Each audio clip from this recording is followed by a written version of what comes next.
रायचरण 12 वर्ष की आयु से अपने मालिक का बच्चा खिलाने पर नौकर हुआ था। उसके पश्चात काफी समय बीत गया। नन्हा बच्चा रायचरण की गोद से निकलकर स्कूल में प्रविष्ट हुआ। स्कूल से कॉलेज में पहुंचा, फिर एक सरकारी स्थान पर लग गया। किंतु रायचरण अभी बच्चा खिलाता था। ये बच्चा उसकी गोद के पाले हुए अनुकूल बाबू का पुत्र था। बच्चा घुटनों के बल चलकर बाहर निकल जाता। जब रायचरण दौड़कर उसको पकड़ता तो वह रोता और अपने नन्हे नन्हे हाथों से रायचरण को मारता। रायचरण हंसकर कहता, हमारा भैया भी बड़ा होकर जज साहब बनेगा। जब वह रायचरण को चन्ना कहकर पुकारता तो उसका हृदय बहुत हर्षित होता। वह दोनों हाथ पृथ्वी पर टेक कर घोड़ा बनता और बच्चा उसकी पीठ पर सवार हो जाता। इन्हीं दिनों अनुकूल बाबू की बदली परियां नदी के किनारे एक जिले में हो गई। नए स्थान की ओर जाते हुए कलकत्ते से उन्होंने अपने बच्चे के लिए मूल्यवान आभूषण और कपड़ों के अतिरिक्त एक छोटी सी सुंदर गाड़ी भी खरीदी। वर्षा ऋतु थी। कई दिन से मूसलाधार वर्षा हो रही थी। ईश्वर ईश्वर करते हुए बादल फटे। संध्या का समय था। बच्चे ने बाहर जाने के लिए आग्रह किया। रायचरण उसे गाड़ी में बिठाकर बाहर ले गया। खेतों में पानी खूब भरा हुआ था। बच्चे ने फूलों का गुलदस्ता देखकर जिद की। रायचरण ने उसे बहलाना चाहा, किंतु वह ना माना। बेबस रायचरण बच्चे का मन रखने के लिए घुटनों घुटनों पानी में फूल तोड़ने लगा। कई स्थानों पर उसके पांव में कीचड़ बुरी तरह धंस गई। बच्चा तनिक देर मौन गाड़ी में बैठा रहा, फिर उसका ध्यान लहराती हुई नदी की ओर गया। बहुत चुपके से गाड़ी से उतरा। पास ही एक लकड़ी पड़ी थी, उठा ली और भयानक नदी के तट पर पहुंचकर उसकी लहरों से खेलने लगा। नदी के शोर में ऐसा मालूम होता था कि नदी की चंचल और मुंहजोर जलपरियां सुंदर बच्चे को अपने साथ खेलने के लिए बुला रही हैं। रायचरण फूल लेकर वापस आया तो देखा गाड़ी खाली है। उसने इधर उधर देखा, पैरों के नीचे से धरती निकल गई। पागलों की भांति चहु ओर देखने लगा। वह बार बार बच्चे का नाम लेकर पुकारता था, लेकिन उत्तर में चन्ना की मधुर ध्वनि ना आती थी। चारों ओर अंधेरा छा गया। बच्चे की माता को चिंता होने लगी। उसने चारों ओर आदमी दौड़ाए। कुछ व्यक्ति लालटेन लिए हुए नदी के किनारे खोज करने पहुंचे। रायचरण उन्हें देखकर उनके चरणों में गिर पड़ा। उन्होंने उससे प्रश्न करने आरंभ किए, किंतु वह प्रत्येक प्रश्न के उत्तर में यही कहता, मुझे कुछ मालूम नहीं। यद्यपि प्रत्येक बच्चे की यह सम्मति थी कि छोटे बच्चे को परियां नदी ने अपने आंचल में छिपा लिया है, किंतु फिर भी हृदय में विभिन्न प्रकार की शंकाएं उत्पन्न हो रही थीं। एक ये कि उसी संध्या को निर्वासितों का एक समूह नगर से गया था और मां को संदेह था कि रायचरण ने कहीं बच्चे को निर्वासित के हाथों ना बेच दिया हो। वह रायचरण को अलग ले गई और उससे विनती करते हुए कहने लगी, रायचरण, तुम मुझसे जितना रुपया चाहो ले लो, किंतु परमात्मा के लिए मेरी दशा पर तरस खाकर मेरा बच्चा मुझको वापस कर दो। परंतु रायचरण कुछ उत्तर ना दे सका, केवल माथे पर हाथ मारकर मौन हो गया। स्वामी ने क्रोध और आवेश की दशा में उसको घर से बाहर निकाल दिया। अनुकूल बाबू ने पत्नी को बहुत समझाया, किंतु माता के हृदय से शंकाएं दूर ना हुईं। वह बराबर यही कहती रहीं कि मेरा बच्चा सोने के आभूषण पहने हुए था, अबस इसने। रायचरण अपने गांव वापस चला आया। उसे कोई संतान ना थी और ना ही संतान होने की कोई संभावना थी, किंतु साल की समाप्ति पर उसके घर पुत्र ने जन्म लिया, परंतु पत्नी सूतिका गृह में ही मर गई। घर में एक विधवा बहन थी। उसने बच्चे के पालन पोषण का भार अपने ऊपर ले लिया।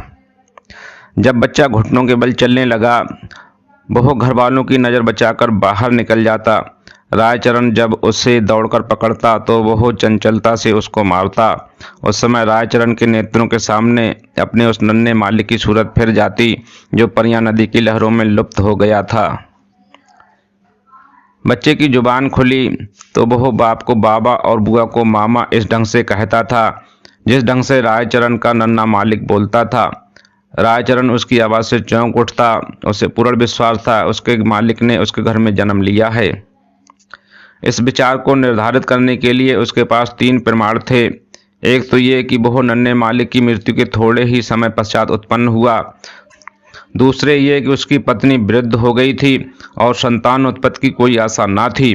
तीसरी ये कि बच्चे के बोलने का ढंग और उसकी संपूर्ण भाव भंगिमाएं नन्हे मालिक से मिलती जुलती थीं। वो हर समय बच्चे की देखभाल में संलग्न रहता। उसे भय था कि उसका नन्हा मालिक फिर कहीं गायब ना हो जाए। वह बच्चे के लिए एक गाड़ी लाया और अपनी पत्नी के आभूषण बेचकर बच्चे के लिए आभूषण बनवा दिए। वह उसे गाड़ी में बिठाकर प्रतिदिन वायु सेवन के लिए बाहर ले जाता था। धीरे धीरे दिन बीतते गए और बच्चा सयाना हो गया, परंतु इस लाड़ चाव में वो बहुत बिगड़ गया था।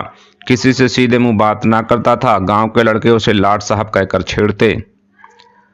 जब लड़का शिक्षा योग्य हुआ तो रायचरण अपनी छोटी सी जमीन बेचकर कलकत्ता आ गया। उसने दौड़ धूप करके नौकरी खोजी और फलन को स्कूल में दाखिल करवा दिया। उसको पूर्ण विश्वास था कि बड़ा होकर फलन अवश्य जज बनेगा। होते होते अब फलन की आयु 12 बरस हो गई। अब वो खूब लिख पढ़ सकता था। उसका स्वास्थ्य अच्छा और सूरत शकल भी अच्छी थी। उसको बनाव श्रृंगार की भी बड़ी चिंता रहती थी। जब देखो दर्पण हाथ में लिए बाल बना रहा है। वो अपव्ययी भी बहुत था। पिता की सारी आय व्यर्थ की विलास सामग्री में व्यय कर देता। रायचरण उससे प्रेम तो पिता की भांति करता था, किंतु प्रायः उसका बर्ताव उस लड़के से ऐसा ही था जैसे मालिक के साथ नौकर का होता है। उसका फलन भी उसे पिता ना समझता था। दूसरी बात यह थी कि रायचरण स्वयं को फलन का पिता प्रकट भी ना करता था। छात्रावास के विद्यार्थी रायचरण के गंवारपन का उपहास करते और फलन भी उन्हीं के साथ सम्मिलित हो जाता। रायचरण ने जमीन बेचकर जो कुछ रुपया प्राप्त किया था वो अब लगभग सारा समाप्त हो चुका था। उसका साधारण वेतन फलन के खर्चों के लिए कम था। वह प्राय अपने पिता से जेब खर्च और विलास की सामग्री तथा अच्छे अच्छे वस्त्रों के लिए झगड़ता रहता था। आखिर एक युक्ति रायचरण के मस्तिष्क में आई। उसने नौकरी छोड़ दी और उसके पास जो कुछ शेष रुपया था फलन को सौंप कर बोला, फलन मैं एक आवश्यक कार्य से गांव जा रहा हूँ, बहुत जल्द वापस आ जाऊंगा, तुम किसी बात से घबराना नहीं। रायचरण सीधा उस स्थान पर पहुंचा जहां अनुकूल बाबू जज के ओहदे पर लगे हुए थे। उनके और कोई दूसरी संतान ना थी, इसी कारण उनकी पत्नी हर समय चिंतित रहती थी। अनुकूल बाबू कचहरी से वापस आकर कुर्सी पर बैठे हुए थे और उनकी पत्नी संतानोत्पत्ति के लिए बाजारू दवा बेचने वाले से जड़ी बूटियां खरीद रही थी। काफी दिनों के पश्चात वह अपने वृद्ध नौकर रायचरण को देखकर आश्चर्यचकित हुई। पुरानी सेवाओं का विचार करके उसको रायचरण पर तरस आ गया और उससे पूछा, क्या तुम फिर नौकरी करना चाहते हो? रायचरण ने मुस्कुराकर उत्तर दिया, मैं अपनी मालकिन के चरण छूना चाहता हूँ। अनुकूल बाबू रायचरण की आवाज़ सुनकर कमरे से निकल आए। रायचरण की शक्ल देखकर उनके कलेजे का जख्म ताज़ा हो गया और उन्होंने मुख फेर लिया। रायचरण ने अनुकूल बाबू को संबोधित करके कहा, सरकार, आपके बच्चे को परिया ने नहीं बल्कि मैंने चुराया था। अनुकूल बाबू ने आश्चर्य से कहा, तुम ये क्या कह रहे हो? क्या मेरा बच्चा वास्तव में जिंदा है? उसकी पत्नी ने उछलकर कहा, भगवान के लिए बताओ, मेरा बच्चा कहाँ है? रायचरण ने कहा, आप संतोष रखें, आपका बच्चा इस समय भी मेरे पास है। अनुकूल बाबू की पत्नी ने रायचरण से अत्यधिक विनती करते हुए कहा, मुझे बताओ। रायचरण ने कहा, मैं उसे परसों ले आऊँगा। रविवार का दिन था। जज साहब अपने मकान में बेचैनी से रायचरण की प्रतीक्षा कर रहे थे। कभी वह कमरे में इधर उधर टहलने लगते और कभी थोड़े समय के लिए आराम कुर्सी पर बैठ जाते। आखिर 10 बजे के लगभग रायचरण ने फलन का हाथ पकड़े हुए कमरे में प्रवेश किया। अनुकूल बाबू की घरवाली फलन को देखते ही दीवानों की भांति उसकी ओर लपकी और उसे बड़े जोर से गले लगा लिया। उसके नेत्रों से अश्रुओं का समुद्र उमड़ पड़ा। कभी वह उसको प्यार करती, कभी आश्चर्य से उसकी सूरत तकने लग जाती। फलन सुंदर था और उसके कपड़े भी अच्छे थे। अनुकूल बाबू के हृदय में भी पुत्र प्रेम का आवेश उत्पन्न हुआ, किंतु जरा सी देर के बाद उनके प्रति प्रेम का स्थान कानून भावना ने ले लिया और उन्होंने रायचरण से पूछा, भला इसका प्रमाण क्या है कि ये बच्चा मेरा है? रायचरण ने उत्तर दिया, इसका उत्तर मैं क्या दूं सरकार? इस बात का ज्ञान तो परमात्मा के सिवाय और किसी को नहीं हो सकता है कि मैंने ही आपका बच्चा चुराया था। जब अनुकूल बाबू ने देखा कि उनकी पत्नी फलन को कलेजे से लगाए हुए है तो प्रमाण मांगना बेअर्थ है। इसके अतिरिक्त उन्हें ध्यान आया कि इस गंवार को ऐसा सुंदर बच्चा कहाँ मिल सकता था और झूठ बोलने से क्या लाभ हो सकता है। सहसा उन्हें अपने वृद्ध नौकर की बेध्यानी याद आ गई और कानूनी मुद्रा में बोले, रायचरण, अब तुम यहाँ नहीं रह सकते। रायचरण ने ठंडी और सांस भरकर कहा, सरकार, अब मैं कहाँ जाऊं, बूढ़ा हो गया हूं, अब मुझे कोई नौकर भी ना रखेगा, भगवान के लिए अपने द्वार पर पड़ा रहने दीजिए। अनुकूल बाबू की पत्नी बोली, रहने दो, हमारा क्या नुकसान है, हमारा बच्चा भी इसे देखकर प्रसन्न रहेगा। किंतु अनुकूल बाबू की कानूनी नस भड़की हुई थी। उन्होंने तुरंत उत्तर दिया, नहीं, इसका अपराध बिल्कुल क्षमा नहीं किया जा सकता। रायचरण ने अनुकूल बाबू के पांव पकड़ते हुए कहा, सरकार, मुझे ना निकालिए, मैंने आपका बच्चा नहीं चुराया था बल्कि परमात्मा ने चुराया था। अनुकूल बाबू को गवार की इस बात पर और भी अधिक क्रोध आ गया। बोले, नहीं, अब मैं तुम पर विश्वास नहीं कर सकता, तुमने मेरे साथ कृतघ्नता की है। रायचरण ने फिर कहा, सरकार, मेरा कुछ अपराध नहीं। अनुकूल बाबू तेरियों पर बल डालकर कहे, तो फिर किसका अपराध है? रायचरण ने उत्तर दिया, मेरे भाग्य का, परंतु शिक्षित व्यक्ति भाग्य का अस्तित्व स्वीकार नहीं कर सकता।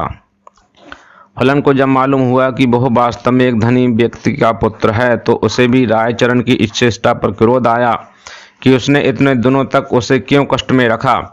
फिर रायचरण को देखकर उसे दया भी आ गई और उसने अनुकूल बाबू से कहा, पिताजी, इसको क्षमा कर दीजिए, यदि आप इसको अपने साथ नहीं रखना चाहते तो इसकी थोड़ी पेंशन कर दें। इतना सुनने के बाद रायचरण अपने बेटे को अंतिम बार देखकर अनुकूल बाबू की कोठी से निकलकर चुपचाप कहीं चला गया। महीना समाप्त होने पर अनुकूल बाबू ने रायचरण के गांव कुछ रुपया भेजा, किंतु मनी ऑर्डर वापस आ गया क्योंकि गांव में अब इस नाम का कोई व्यक्ति नहीं था। धन्यवाद।